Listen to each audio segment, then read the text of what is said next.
Hello everyone, how are you all? I hope you're everyone doing very well, and okay, welcome back to this very fantastic video. So guys, today also I'm gonna make this video in my Nepali language because I already covered this content in Hindi language too. हजुर मैले सोचिरहेको थिएँ यो video पनि म हिन्दी ल्याङ्ग्वेजै बनाउँछु किन भन्दा अझै ल्याङ्ग्वेज इम्प्रुभ गर्नै छ है र धेरैजना मेरो हिन्दी भाषी सब्सक्राइबर फलोवर्सहरू पनि छ भनेर। तर के भयो भन्दाखेरि हिजो अस्तिको दिन मेरो दिदीले फोन गर्नुभएको थियो जो मेनुका बुझेल, तपाईँहरू मेरो अधिकांश फलोवर्सहरू सब्सक्राइबर्सहरूले त चिन्नु पनि हुन्छ है। को एउटा साहित्यिक एकदमै एक कठोर विद्यार्थी जसले साहित्यिक कुनै एउटा विधालाई लिएर डक्टर गर्नुहुँदैछ, पिएचडी गर्नुहुँदैछ है। र उहाँले भन्नुभयो कि भिडियो चाहिँ नेपालीमै बनाए भनेर भन्नुहुन्छ है। सो उहाँको कुरालाई राख्दै मैले यो भिडियो पनि नेपालीमा बनाउनु लागेको छु। तर म चाहिँ तपाईँहरूको पनि फिडब्याक चाहन्छु के ल्याङ्ग्वेज सम्बन्धी, किनभनेदेखि उहाँ एउटा साहित्यमा भिजेको मान्छे भएर मात्रै उहाँलाई त्यस्तो लागेको भयो कि या तपाईँहरूलाई पनि लाग्छ कि मैले सबै भिडियोहरू नेपालीमा बनाउनुपर्छ भनेर। सो यो चाहिँ म एकदमै फिडब्याक चाहन्छु तपाईँहरूकोबाट है। अनि भिडियोलाई यहाँबाट सुरु गरौँ। आजको म केही मेरो रुम देखाउन लागिरहेको छु तपाईँलाई, जहाँ म बस्ने गर्दछु, सुत्ने गर्दछु है। र यहीँबाट सुरु गरिहालौँ। जुन यो ब्याकग्राउन्डमा तपाईँहरूले देखिरहनु भएको छ है, यहाँनिर दुईवटा सोफा राखेको छ, यो एउटा प्यासेज छ। यो प्यासेजमा म कहिलेकाहीँ बसेर कहिलेकाहीँ यसो किताबहरू हेर्ने गर्दछु अनि कहिलेकाहीँ भिडियोहरू बनाउने पनि यहाँनिर म आउने गर्दछु है। किनभने भित्र साथीहरू सुतिरहेको हुन्छ र उनीहरूलाई डिस्टर्ब गर्नु पनि मिल्दैन है। र साथीहरू पनि कहिलेकाहीँ फोनहरू बोल्नुको निम्ति यहाँनिर आउँछ। र यो ब्याकग्राउन्डमा कहिलेकाहीँ म डान्स भिडियोहरू बनाइरहेको हुन्छु, यहाँनिर अलिकति स्पेस छ है। सो यो भयो मेरो प्यासेज रुमको अगाडिको। अनि अब सिधा तपाईँहरूलाई म मेरो रुममा सानो चिटिक्क परेको रुम छ, हामी 4 जना बस्छौँ यहाँनिर है। अनि यो रुममा तपाईँहरूलाई देखाइदिउँ। यो रुम एन्ट्रेन्स भयो है। र एन्ट्रेन्सबाट भित्र पसिसकेपछि यो मेरो रुम है। सो यस्तै छ रुम, सानो छ, चिटिक्क परेको छ है। र सबैजनाको लकरहरू छ है सामानहरू राख्नको निम्ति। अनि यता टेबल छ है। सो यो टेबलमा तपाईँ यहाँ साइडमा देख्नु पनि हुँदैछ होला, हामी पूजाहरू पनि कहिलेकाहीँ गर्ने गर्छौँ।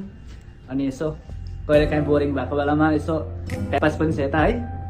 अनि यो मेरो बेड र यस्तो छ है। यताको तपाईँलाई थाहा छ, तल्लो तला मास्टर तला यस्तै हुन्छ है। र बेसी जस्तो साथीहरू त अलिकति टिकटकै बस्नु भन्छ है, रुमहरू साफसुग्घर गर्छ। र एकजना साथी चाहिँ छ, ऊ चाहिँ रुमहरू यतिकै छोडेर जान्छ, कहिलेकाहीँ अलिक ढिलो उठ्छ है। र कहिलेकाहीँ लुगाहरू पट्याउनु पनि भ्याउँदैन अनि यतिकै छोडिराखेको हुन्छ। यस्तै छ है। कोही न कोही एकजना त अब ग्रुपमा हुन्छ पनि है, त्यो तपाईँहरूलाई थाहा छ। तर मोस्ट अफ द मेरो साथीहरू चाहिँ उठेर लुगासुगा पट्याएर एकदम चढाखेरी पारेर जान्छ है। यस्तो छ। अनि यता सबै ट्रलीहरू, यो उठाएर हिँड्ने दिनहरू पनि सायद छिटो आउँछ होला है, यसको प्रतीक्षामा छौँ हामी। सो यता पनि एउटा दैलो छ, सायद यो पर्दाको ब्याकग्राउन्डमा मैले कुनै भिडियोहरू बनाएको छु, तपाईँलाई थाहा छ होला। एउटा यो डोर छ है। अनि यो प्यासेजबाट चाहिँ यता बाहिर निस्किन्छ, यताबाट चाहिँ बाहिरको नजर देख्छ है। सो बाहिर सायद मैले केही दिन अगाडि एउटा रिल्स पनि बनाएको थिएँ, त्यो रिल्समा मैले यही प्यासेजबाट बनाएको थिएँ है। यो छ, तपाईँ यहाँ देख्नुहुँदैछ। यो बिल्डिङहरूले गर्दाखेरि त्यस्तो देख्दैन, तर पनि अलिअलि तपाईँहरू यहाँ देख्नुहुँदैछ होला। यस्तो छ है। यो अर्को बिल्डिङहरू देख्छ, यहाँ तल रोडमा एक दुईवटा गाडीहरू खडा छ, त्यो देख्नुहुँदैछ होला है। र यो चाहिँ मेरो रुमको बाहिर प्यासेज है। अनि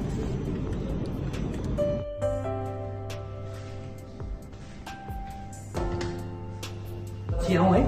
र यता आएपछि तपाईँहरूलाई अलिकति वासरुम पनि देखाइदिउँ है। यो मिरर अनि यो ब्याकग्राउन्ड देखेर तपाईँहरूलाई थाहा भयो होला।